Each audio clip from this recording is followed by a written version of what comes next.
welcome back. It's the last one, hopefully, at least for right now, that you're going to have me and me alone. My name is Derek. I am from the Buffalo Happy Hour, and today we are going to be doing Flavier's Advent Whiskey Calendar. No, normally I have a partner with me. His name is Michael. He is not here because we've done this one every day since the start of December because Advent Calendar, that's how these things work. But today I'm going to be doing this review by myself like I've done the past week. So if you haven't checked any of those out, go back and look at those. Today we're going to be doing number 10, which is airport code BFS. Don't know what this is. Maybe that stands for Belfast. I don't know if there's an airport there or if that's the code that they call it. Wow, that ripped. Sweet.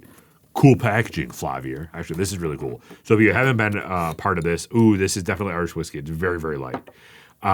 If you haven't watched any of these before, what are you doing? We've done 10 of these at this point. Go back, check them out. But this is a suitcase. Found that out last time Mike was here.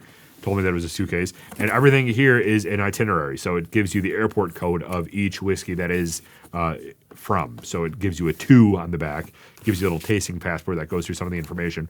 We're not looking at this, though, until after we taste it. But we will read the back of the box because I don't know. Let's not read the back of the box. Let's just try to figure it out. So, not even going to look at the name of the whiskey. Don't know what this is. And if you don't believe me, get in line because nobody else does believe me either. I can assure you that nobody else believes me because the last 4 of these I've been uncomfortably spot on. So let me rinse my glass out and we will get to it. We'll pour, then we'll put this thing away so I can't even tell what type of whiskey it is.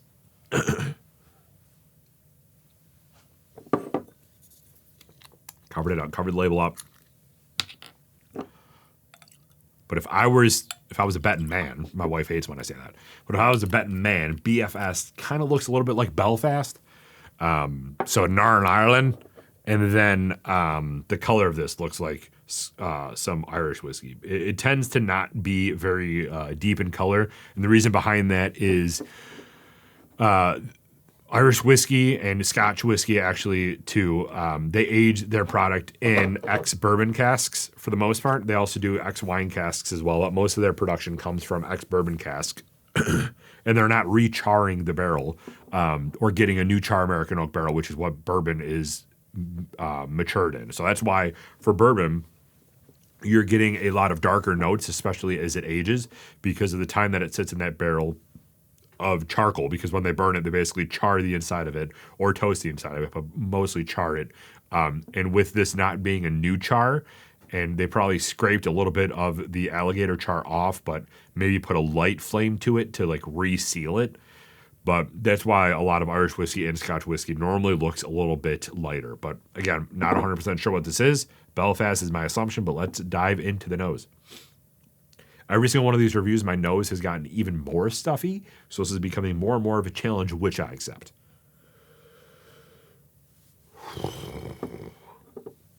Maybe I don't accept this one because I literally can't smell anything.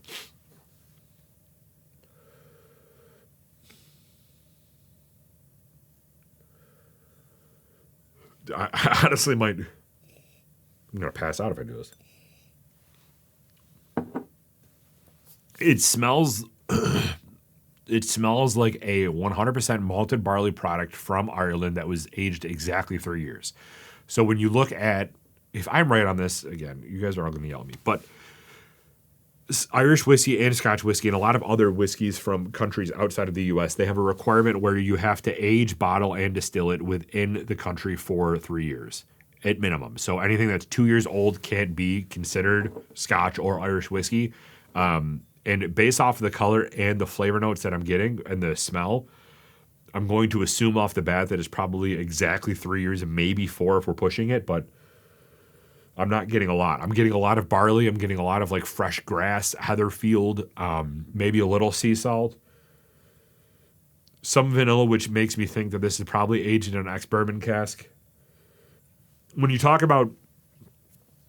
a lot about Kentucky whiskey and being able to smell it and it not inviting my palate very much, I think the same with Scotch and Irish whiskey that's aged 3 years in an ex-bourbon cask.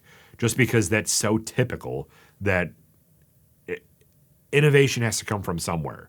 and changing the casks or aging longer or anything like that is any type of variable that can make it taste even better. So when distilleries overseas do 3 years in an ex-bourbon cask, I just get a little bit turned off. But let's not discount this yet because I still don't really know what this is.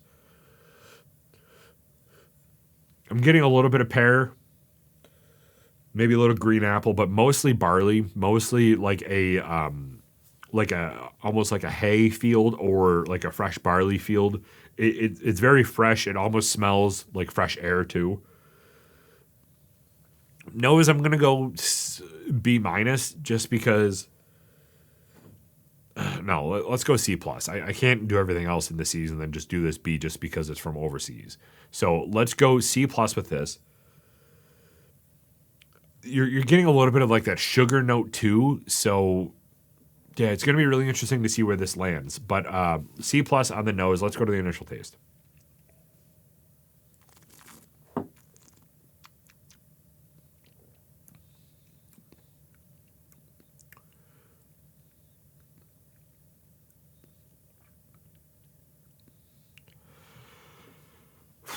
I'm not feeling this one.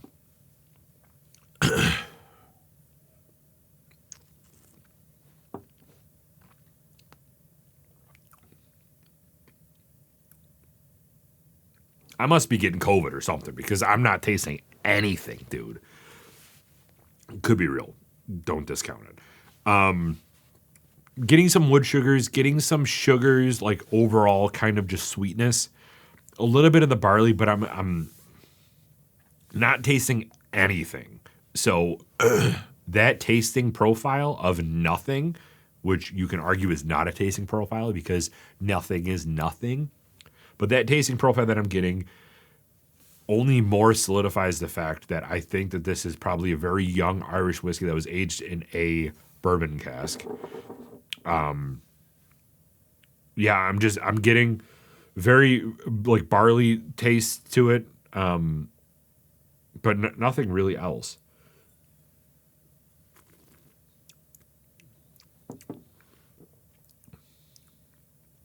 Barley, sugars, and a little oak. This is a very.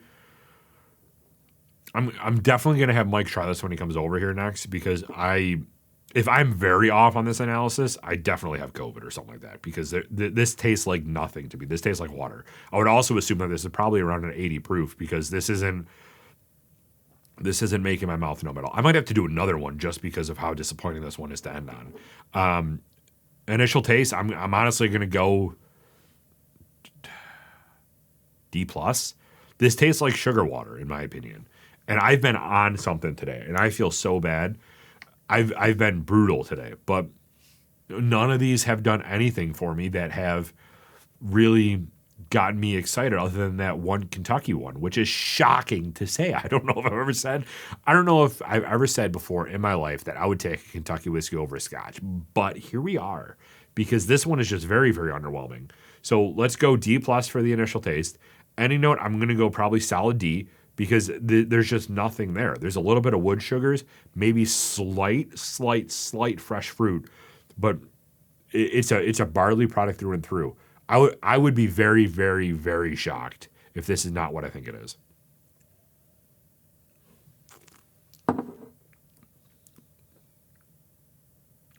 Yeah, it's lacking something. It's lacking age to bring more oak in. It's lacking maybe like a secondary cask. Like if this was maybe aged for 6 years in like a sherry cask, that'd be nice. I'm not getting any of that. Or if this had some peat to it. So I think that this is probably some sort of, just probably really not good Irish whiskey aged in an American oak cask for 3 years and it's 80 proof. That's what I'm going to assume. So final rating, I'm going to go 66. Not a fan of this one. Let's read about it, shall we? Let's see if I am right or if I'm wrong.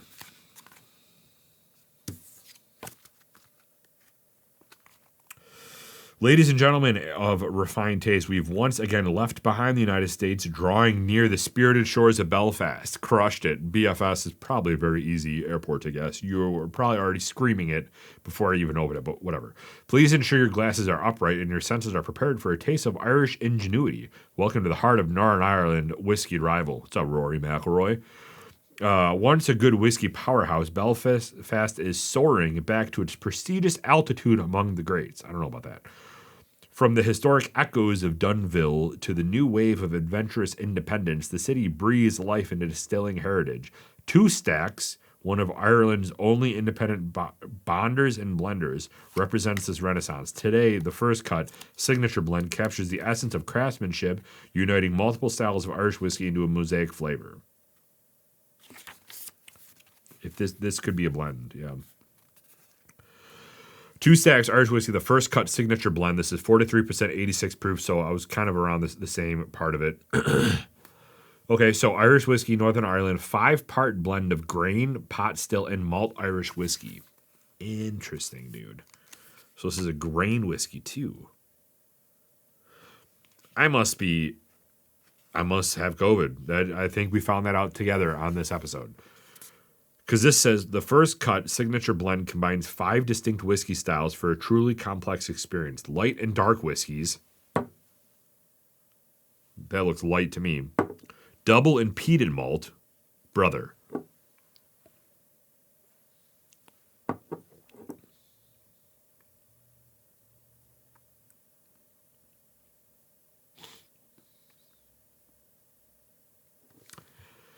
Maybe a little peat, but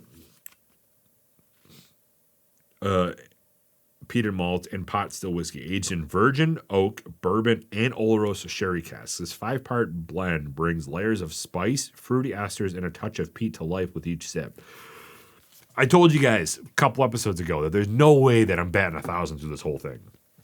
And now you know that I have not looked at any of this because I am so wrong on this.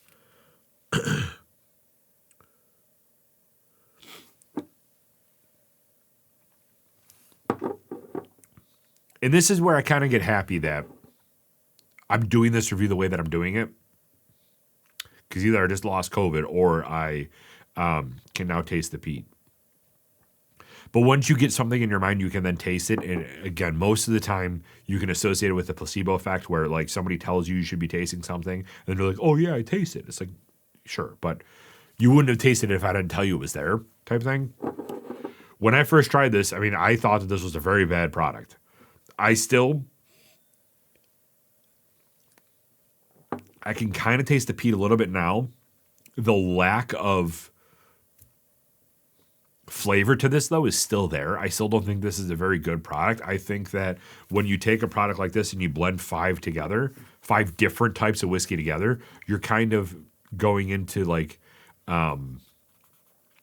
being the jack of all trades but the master of none. It's like, okay, you can make a fine blended product, but you're taking all these specialties and you're putting it into one and you're just kind of like running with it. Like I don't thoroughly understand that mentality behind it, but yeah, I mean, I still stand true to my rating. I don't think that this is a very good product. I think the little bit of peat in there is the only thing that I can taste right now. I'd be very interested to see if they have any information around the mash bill for this product online with the 5 different ones. 2 Stacks Irish Whiskey. 2 Stacks First Cut mash bill. Because I just don't think that this is the product that is very very good. And I'm sorry if these Irish people are listening. I love the Irish people. So I don't mean to offend you at all. But I just don't think that this is a product that was very, very well made. And if you followed us from the start, you know that I will say whatever I think for a review. I will never just say something just for a brand to like me, because that does all of you a disservice. So I found this online. Their mash bill. I don't know how true it is. I just saw it a second ago. Where'd it go, bro? Specs? So this says here, 2 stacks of first cut whiskey is a special mash bill of 60 corn, 25 wheat, 10 rye, and 5 malted barley. That's not true. That's the wrong product. This isn't telling me the mash bill of those. I mean, what we can deduce is the 5-part blend of grain. So, what does this say here? It is light and dark grain whiskeys. So grain can mean whatever. Basically, we just talked about with the different grains that make up whiskey. Double and peated malts. So malted barley and pot still whiskey. So I mean, yeah, guys, I'm not a big fan of this one. Let's see how much this costs because I'm not sure this is one that I would run to the store to pick up. They priced it as such though. This is only $33.99. So this is where it gets interesting when you talk about, like, would you have this in your collection or not? One, I got to try this without a stuffed nose because maybe it gets better. I always do recommend if you do buy a bottle of whiskey and you don't like the way that it tastes to start with, put it downstairs, let it sit for a month, and go back and try it because a lot of the times it does taste different the second time you have it. For this price, I don't see any harm in having it in your collection because it's only $34 and it is juice at the end of the day. I don't think that it's the best product, but I do think that it's very difficult to find Irish and Scotch whiskey for an affordable price. So I think that if you are a new drinker that isn't familiar with Irish whiskey and you want to get into it, this isn't an off-putting product and it is affordable to get into the door for you to be able to try it out. I don't think that you need to run to the stores to pick this up because I don't think it's ever going to be out of stock. I don't think that this is a product that is anything more than $35. I think that they price it perfectly. Anything less, I would probably never have it because then it just looks too cheap, in my opinion, whereas this is affordable. Yeah, I'm sticking to it. I don't think that it was the best product. I probably won't have it in my collection, but I'm very interested to hear what you guys think. So if you did drink this with me, please let me know in the comments down below what your thoughts are on it. And we will see you tomorrow for day 11. We always recommend a drink responsibly, be a good person, and don't